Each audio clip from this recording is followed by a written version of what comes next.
Вітаем на малітоўным перапынку. Сёння слухаем Евангелле паводле Марка, раздзел 9, вершы з 17 па 31. Гісторыю бацькі, які прыводзіць свайго хворага сына да Хрыста. Гэты ўрывак нагадвае нам пра значнасць малітвы, паста і даверу да Бога, калі мы сутыкаемся з цяжкасцямі і пакутамі. Каментар дае грэка-каталіцкі святар отец Ян Майсейчык.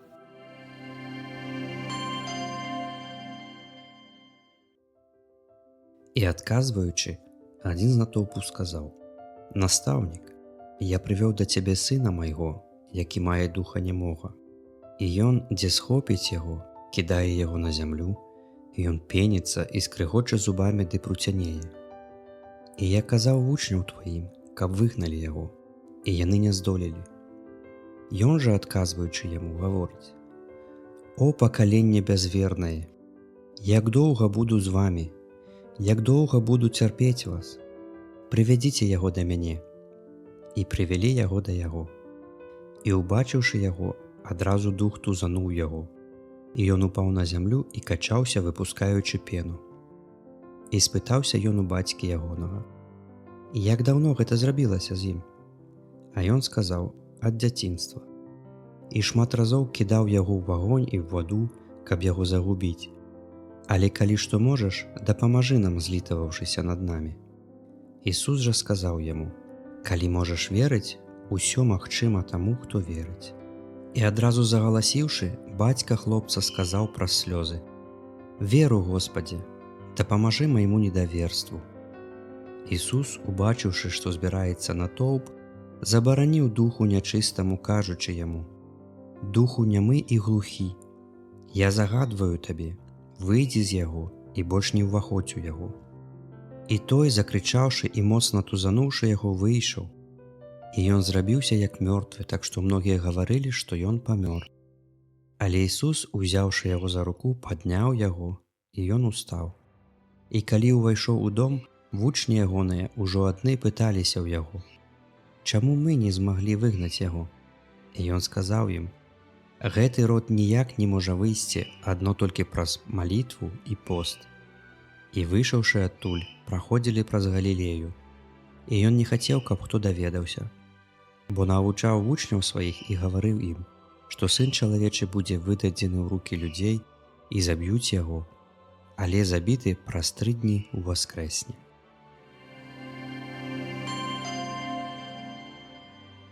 Дарагія сябры, Евангелле, якое царква чытае ў 4-ю нядзелю Вялікага посту, у дзень успаміну велебнага Яна Лесвічніка, вельмі лёгка ўспрыняць як проста аповед пра цуд.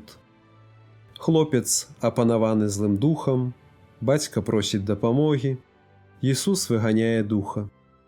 Але калі слухаць уважліва, гэта не столькі аповед пра чужую бяду, колькі вельмі дакладнае апісанне ўнутранага стану чалавека. І, магчыма, першае, што тут варта заўважыць, у гэтым евангельскім урыўку амаль усе выглядаюць разгубленымі. Бацька ў адчаі, вучні бездапаможныя, натоўп толькі назірае. І толькі Ісус бачыць, што адбываецца на самой справе. Бацька хлопца звяртаецца да Господа словамі вельмі чалавечымі: калі можаш нешта, злітуйся над намі і дапамажы нам. Гэта не мова гераічнай веры. Гэта мова чалавека, які ўжо амаль страціў надзею. І тут Ісус нібыта вяртае гэтыя словы назад. Калі можаш верыць, усё магчыма таму, хто верыць. І вось у гэты момант адбываецца нешта вельмі важнае. Бацька не пачынае даказваць, што ягоная вера моцная. Ён не стараецца выглядаць лепш, чым ёсць. Ён кажа праўду: веру, Господі, дапамажы майму нявер'ю. Гэтая фраза – адзін з самых глыбокіх псіхалагічных момантаў у Евангеллі. Чалавек прызнае ў сабе 2 рэальнасці адначасова – веру і нявер'е. І гэта вельмі дакладна адпавядае таму, як уладкавана чалавечае сэрца. Ёсць такое назіранне. Чалавек амаль ніколі не жыве ў стане поўнай яснасці. Унутры яго заўсёды дзейнічаюць розныя сілы. Адна частка душы цягнецца да добра, другая супраціўляецца. Таму вера – гэта не статычны стан, гэта барацьба. Вялебны Ян Лесвічнік пісаў, што духоўнае жыццё падобнае да ўзыходжання па лесвіцы. Але чалавек не проста падымаецца з прыступкі на прыступку. Ён пастаянна рызыкуе сарвацца. І галоўная небяспека – не слабасць, а ілюзія, што ён ужо стаіць трывала і надзейна. Менавіта таму словы бацькі «дапамажы майму нявер'ю» – гэта не прыкмета слабое веры. Гэта прыкмета сумленнасці. Пасля цуду вучні пытаюцца ў Господа: «Чаму мы не маглі выгнаць яго?» Ісус адказвае: «Гэты род не можа выйсці інакш, як толькі ад малітвы». Тут ёсць цікавая дэталь. Гэта ў пазнейшых рукапісах Евангелля было дададзена ад малітвы і посту, як вы сёння і пачулі. Але ў самых старажытных тэкстах слова «пост» адсутнічае. Што гэта можа азначаць? Калі застаецца толькі малітва, то адказ Збавіцеля гучыць вельмі радыкальна. Малітва – гэта не тэхніка і не метад. Гэта поўнае даручэнне сябе Богу. Прызнанне таго, што чалавек сам не валодае сілай перамагчы зло. У такім разуменні малітва – гэта акт глыбокае пакоры. Чалавек перастае спадзявацца на ўласную духоўную кампетэнтнасць і моц. Магчыма, менавіта гэта і не зразумелі вучні. Яны ўжо бачылі цуды, ужо мелі вопыт служэння і маглі падумаць, што валодаюць нейкай духоўнай, калі не магічнай сілай. Але Ісус нагадвае: крыніца сілы не чалавек. Дык навошта тады пост? Чаму перапісчык вырашыў дадаць слова «пост»? Магчыма, ён хацеў падкрэсліць іншую небяспеку. Бо чалавек можа сказаць: «Усё робіць Бог, значыць, мне застаецца толькі маліцца». Але лёгка пераўтварыць малітву ў пасыўнасць. Таму ў хрысціянскай традыцыі малітва і пост часта ідуць разам. Малітва – гэта давер Богу. Пост – гэта ўдзел чалавека. Не ў тым сэнсе, што аскеза сама па сабе выганяе дэманаў, а ў тым, што яна вучыць чалавека не быць нявольнікам сваіх жаданняў. Беларуская прымаўка кажа вельмі проста: «Божа, памажы, але і сам не ляжы». І ў гэтым ёсць пэўная мудрасць. Бо сапраўднае духоўнае жыццё заўсёды адбываецца ў гэтай таямнічай супрацы. Божая ласка дзейнічае, але чалавек таксама адказвае і супрацоўнічае з ёй. Калі слухаць гэты ўрывак уважліва, можна заўважыць яшчэ адну рэч. Дэман мучыць хлопца, але сапраўдная драма адбываецца ў сэрцы бацькі. Там ідзе барацьба паміж верай і страхам. І гэта, магчыма, галоўнае, што Евангелле хоча сказаць кожнаму з нас. Бо дэманы, пра якіх гаворыць Пісанне, не заўсёды праяўляюцца ў драматычных формах, выяўленых на розных малявідлах, з рылам, рагамі, хвастом ды капытамі. Часцей яны дзейнічаюць цішэй і амаль непрыкметна, у роспачы, ва ўнутранай цемры, у адчуванні безнадзейнасці. І таму словы гэтага бацькі могуць стаць малітвай кожнага чалавека. «Веру, Господзе, дапамажы майму нявер'ю».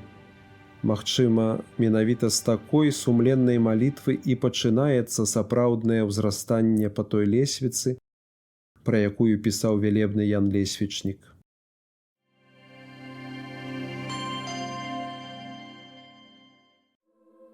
Отче наш, который есть у небе, святися імя Твое, придзи владарство Твое, будь воля Твоя, як на небе, так и на землі. Хлеба нашего штоденного дай нам сёння, и отпусти нам грахи наши, як и мы отпускаем виноватым нашим. И не вводь нас у спокусу, але збав нас от злого. Аминь. На зямлі я толькі па дарозе побожны, не хавай праўдзівы свой закон. Всёй душой са смяглай прагну, Божа, спаталення праведным судом. Да зямнога пылу я прыліпну, сваім словам ажыві прашу. Ад нуды драмоты шэрай звыклай абудзі, умацуй душу.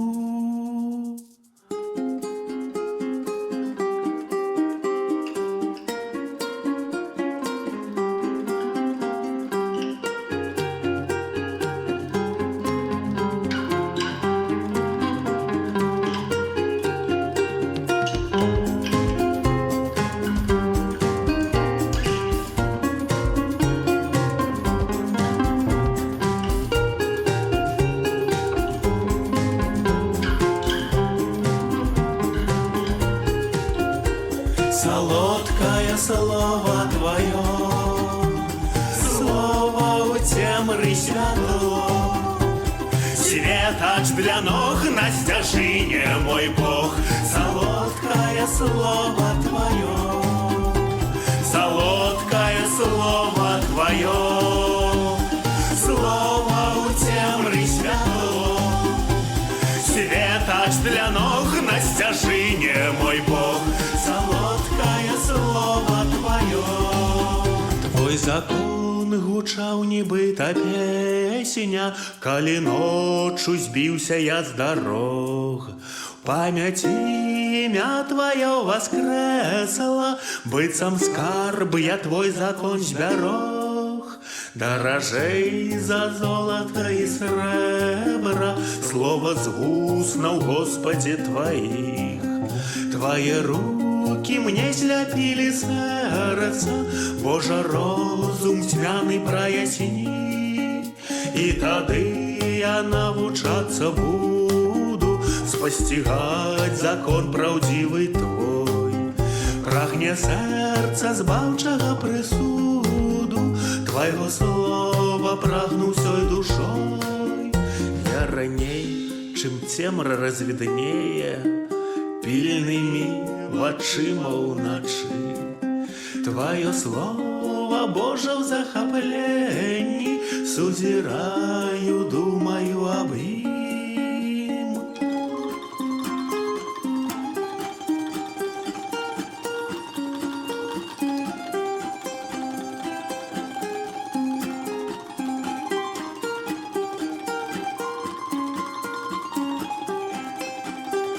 Солодкое слово Твое, слово у темры святло, светоч для ног на стяжине, мой Бог. Солодкое слово Твое, солодкое слово Твое, слово у темры святло, светоч для ног на стяжине, мой Бог. Солодкое слово Твое.